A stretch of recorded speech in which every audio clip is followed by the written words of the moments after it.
I'm going to cook you a special breakfast, but, and you can help if you're good. Naughty and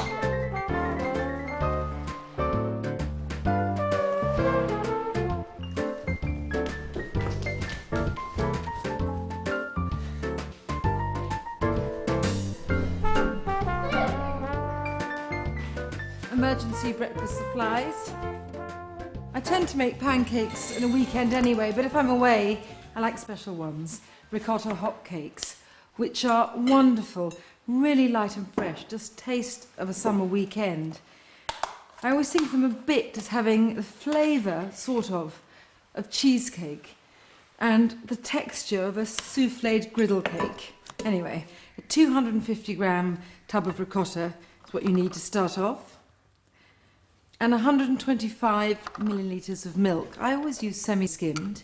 It's easy to measure just by half filling the ricotta tub.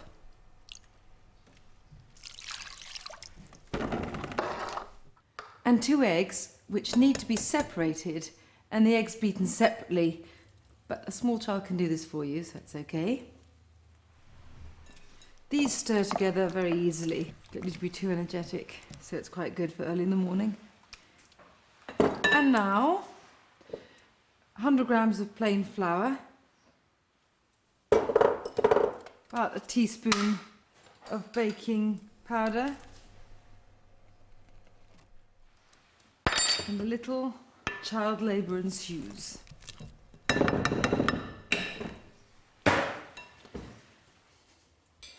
When I'm cooking away from home, I do try and go with the flow, but there are some things I always have to have with me. My Magi whisk. I'm afraid to say I always carry this in my bag because you never know when you might need it. Don't always carry this, but I knew I was going to do a bit of egg white work. Bruno, I want you to whisk this quite strongly, not so much that it goes all over the table, but to make it frothy. Please? Yes. And Mimi, just get the lumps out of this and gently get the flour in.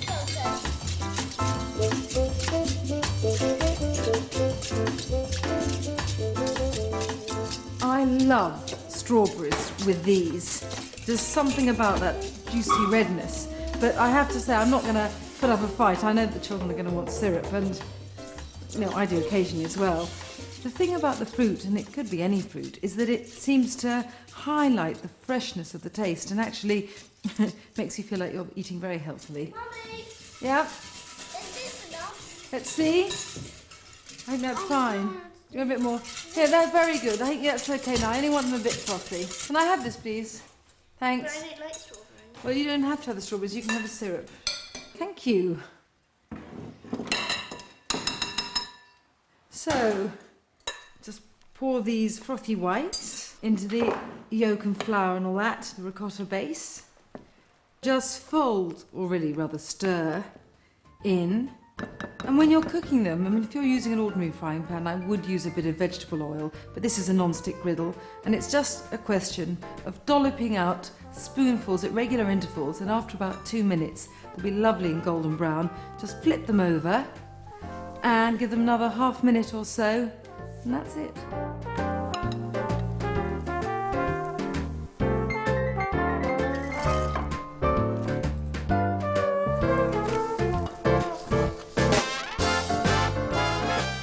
Too much syrup on.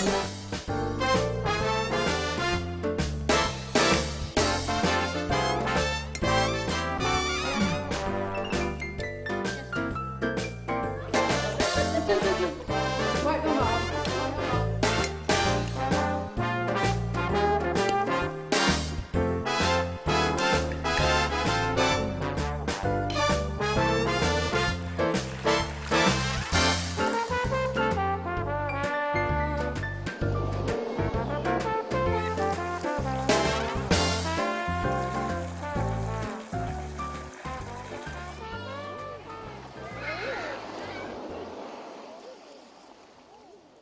Although I am completely and resolutely citified, I do like to get away sometimes, but I don't find it relaxing just to be slumped on a sofa all weekend.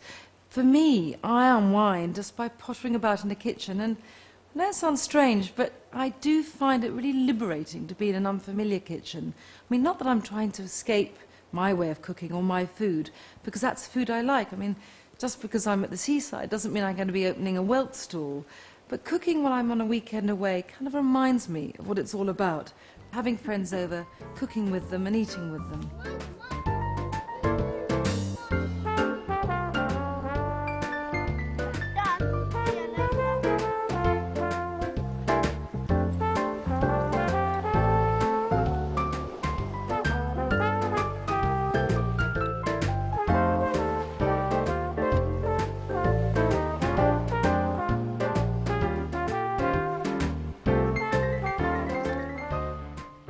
This is a fabulously easy pudding to make. Passion fruit and white chocolate mousse. I sometimes find white chocolate just a bit too sicky, but the tang of passion fruit really undercuts it. You need 3 ingredients only: the fruit, the chocolate and eggs. I mean, I've got some raspberries because I love eating the raspberries with it, but you don't have to. Now, I know I kind of foolishly boasted that I travelled light, but not that light, because I want to whisk the whites for the mousse. A little bit of heavier equipment. Now, obviously you don't really need this to whisk egg whites, but I am a creature of habit. 6 eggs, which need to be beaten separately, and I always find there's something incredibly satisfying about following a recipe that uses a whole packet of eggs. I don't know why. And there are 300 grams of chocolate there, that's 3 bars. 10 passion fruit, pulp, seeds and all. And as you can see, 2 punnets of raspberries.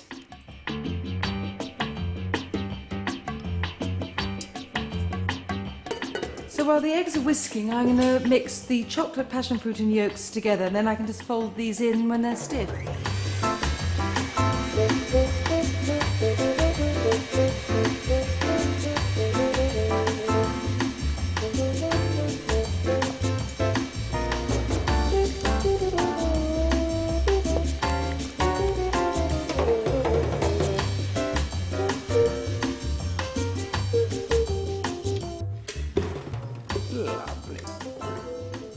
Be really brutal with the first bit of egg white. It just makes everything easier to mix later. In other words, don't fold, just stir in briskly. See, just fish them about. Now in a few dollops. I love the way the air bubbles up, as if this mousse has got a life of its own. It's marginally easier to fill the glasses if you pour from a jug. So let's get this in here. Okay, and we're ready to roll.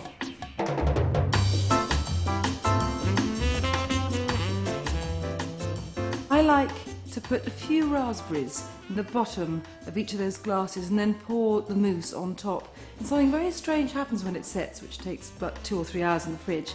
It's as if the passion fruit liquid seeps through the mousse and souses the berries. And then on top you have this light layer of fruity chocolate mousse.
to sound like a complete dipsomaniac, but as anyone with small children knows, there comes a time in the day when you can go no further without a drink. I'm making a white lady, which really knocks the wind back into your sails. It's equal parts lemon juice, Cointreau, and gin, with a bit of sugar syrup just to sweeten it. I mean, you can make this, frankly, I buy it. And then ice.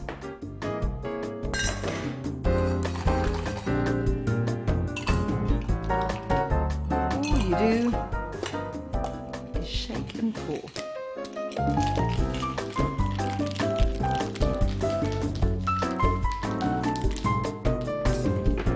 See you outside.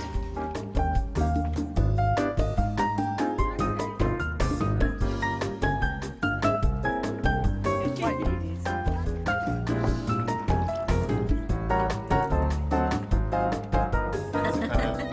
kind of mug. Gin?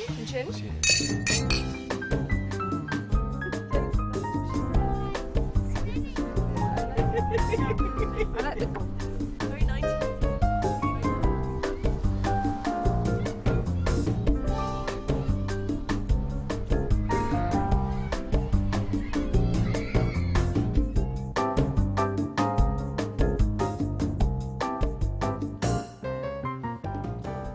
My favourite sort of food is the food you just pick at. And the wonderful thing about these rice paper rolls is that really you can eat them at the table as a starter or just outside with drinks. And you do need, though, a couple of things. Some rice paper wraps and some rice vermicelli, both of which I brought with me. And what goes inside is this wonderful tangle of herbs and bits of cucumber, which are, please, in the fridge, if you wouldn't mind, Claire. The other really fabulous thing about these is no cooking is needed whatsoever. A bit of soaking, a bit of chopping, then some rolling. So, these are rice vermicelli, by which I mean it's like pasta made with rice flour rather than wheat flour, really light and wonderful. And a bit of water from recently boiled kettle, or even less recently boiled, means they will rehydrate, look at that, and just drained and ready for use. I mean, you could eat them like that and they are good. You can see why they're often called cellophane noodles. They feel lovely and soft. Ready? Just need to be drained.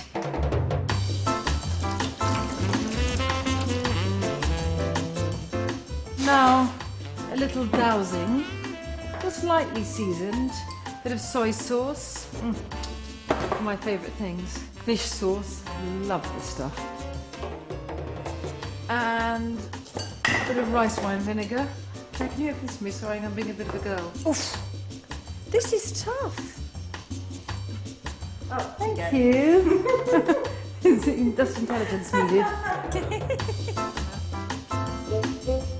Mint and coriander. I love using Thai basil, but you can't get it everywhere, and coriander is wonderfully aromatic anyway. I want this roughly chopped because I want a bit of crunch, almost as if it's a salad leaf, and because it makes life easier. I think I'm about ready for assembly, and this is the bit where dexterity is required, and I might make you... I think you better inspect what I've done so far, actually. I'm not quite sure about these spring onions. They're absolutely fine. Can you take them in? Should I mix? But I'm coming over for a bit of dunking and rolling. I really like these noodles. They are fabulous, aren't they?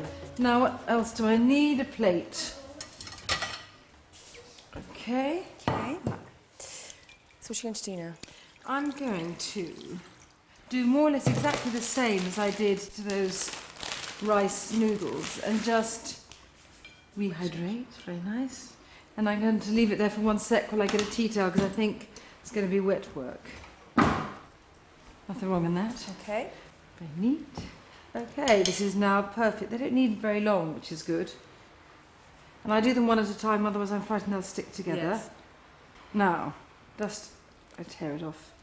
A little bit in the middle. Okay, over, so it kind of seals it in. And then just roll it like this. I love the way you can see the herbs and pasta through. Yes. And then, well, you normally cut it in 4 because I've made a bit of a mess here. I think I cut it in 3, like that. actually.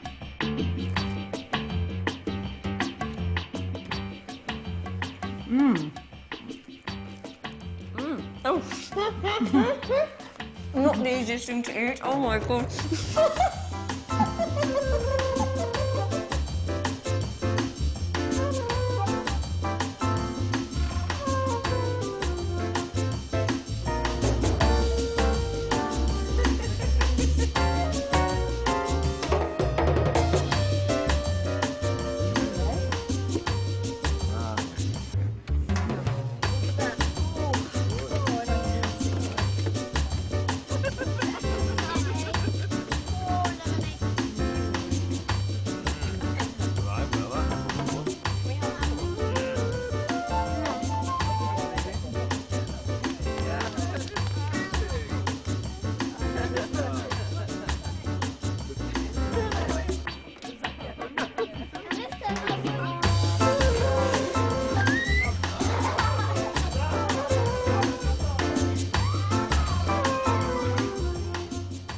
I know everyone always thinks I'm completely mad for saying that I like cooking on weekends that are meant to be relaxing, but I have to say this is my only way of finding a bit of space for myself. And besides, you can play the martyr slaving over a hot stove when in fact you've got everyone else doing the hard work like bathing the children. It's a very good scam. And added to which, this is incredibly easy to make. It's a Kerala fish curry, and I probably should say straight off that I have never been to Kerala or anywhere near, but the point about Kerala food, or all South Indian food, is that it is somehow fresher tasting, sour, and with coconut milk, different flavours in North Indian food. A couple of onions here, cut into thin half moons, bit of salt to stop them burning. And while they start frying, I'm going to go and get the fish. Use any white fish you want. I've used bream. 1.25 kilos, thereabouts, cut into chunks. Want it thick enough to hold its shape while it's cooking. And it does take the barest moment to cook. And now a little bit of an operation. For this I need some turmeric, about a teaspoon here. Beautiful golden powder. And again, a bit of salt.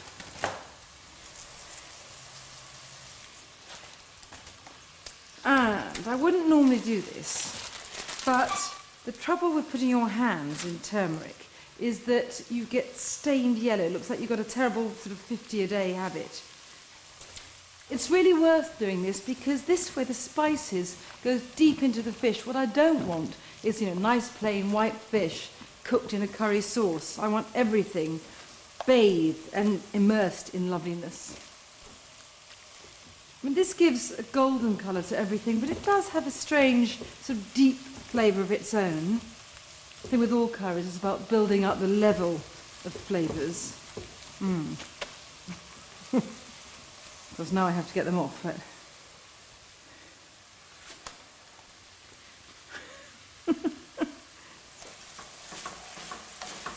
So on top of these onions, a bit more spice. Again, turmeric, the same amount that was on the fish, in other words, teaspoon. Bit of ground cumin.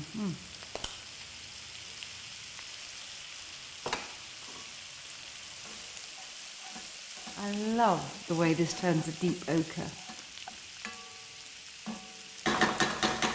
Couple of more things for flavour and heat. Red chillies, too, and I like a lot of heat, so I leave the seeds in, but if you're in mellower mood, then just de-seed. And that's the fire, but there's a sort of deeper throated heat that comes from ginger, and this is about 4 centimetres or so peeled and cut into little shards. So if you can be patient enough, just cook, stirring for a while so that the flavours go deep into the onions. So while this is happening, the sauce itself, well, it couldn't be easier. A can of coconut milk and a tablespoonful or so of tamarind paste. I mean, you can buy the fruit dried and then you soak it in water and squeeze bits out. This is the easier option. And an old favourite, some concentrated stock, this time fish stock. Can't go anywhere without my little stocks. Now, I'm just going to make this up to the litre mark with some water from the kettle.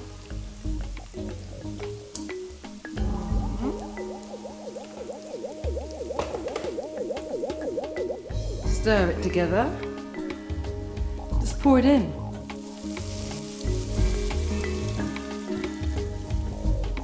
And that's it. So once this has come to the boil, I'm just going to immerse the fish, give it a few minutes, and that's supper ready. Little taste.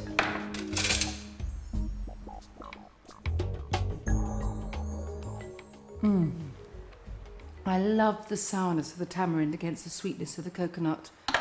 And that's, frankly, all over by the singing, really. I'm going to turn it off and then go and say goodnight to the children. And then when I want to eat, because it could take some time, just need to reheat this, cook the fish in it for about 4 minutes, and supper's ready.